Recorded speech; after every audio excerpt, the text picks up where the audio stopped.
How does money work? Economic theories and money.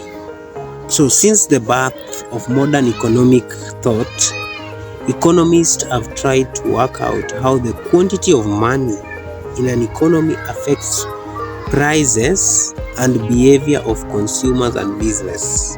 School believe that the market would correct for such imbalances, reaching an equilibrium price by itself. By the early 20th century, some economists believed that intervention by the government was necessary to maintain a balanced economy, arguing that the government spending could boost employment by increasing overall demand. So what are some of these economic theories about money that influences money, especially in a government, in an economy, like the Kenyan economy? So Keynes' general theory of money states, how does it work? How does economic theory and money works? So scholars in the early 16th century were the first to note that the abundance of silver coming into Spain from the New World led to increased prices. Economists of the 18th century, in 1935, he wrote his book. In his book, General Theory, John Keynes argued that government spending and taxation levels affect prices more than the quantity of money in the economy. He proposed that in times of recession, where the economy is low, or where the money supply is low, that is recession, a government should increase spending to encourage employment and reduce taxes to stimulate the economy. Increase spending, reduce taxes to jumpstart the economy.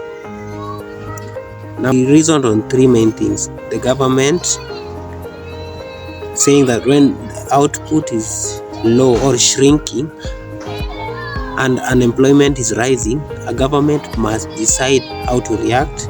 The second thing was investment and spending, where as demand falls, farms reduce production, which raises unemployment and lowers demand. The government, to stimulate the economy, should increase its spending, infrastructures like roads, hospitals and everything, as these will reduce the unemployment, because definitely there will be money circulating. We want to build a road, contractors are given job, they hire people, definitely. That is John Keynes' theory.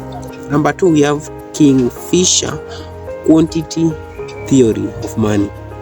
So the most common version of Kingfisher's theory was articulated by Irving Fisher, who argued that there is a direct link between the amount of money in the economy and the price level. And so in Kingfisher's theory, he talked about the low money supply and how it will affect the economy. Because when there is low money supply, there will be high demand for the money, and high demand will increase the value of money, definitely lowering inflation. And that is, a little money will be required to buy more goods. So money will have strength and value. The vice versa is true. The third theory about money is Marx Labor theory of value. So he reasoned on value. So he was a German economist, Karl Marx. He argued that the real price or economic value of goods should be determined not by the demand for those goods. I repeat, Karl Marx argued that the real price or the economic value of goods should be determined not by the demand for those goods, but by the value of the labor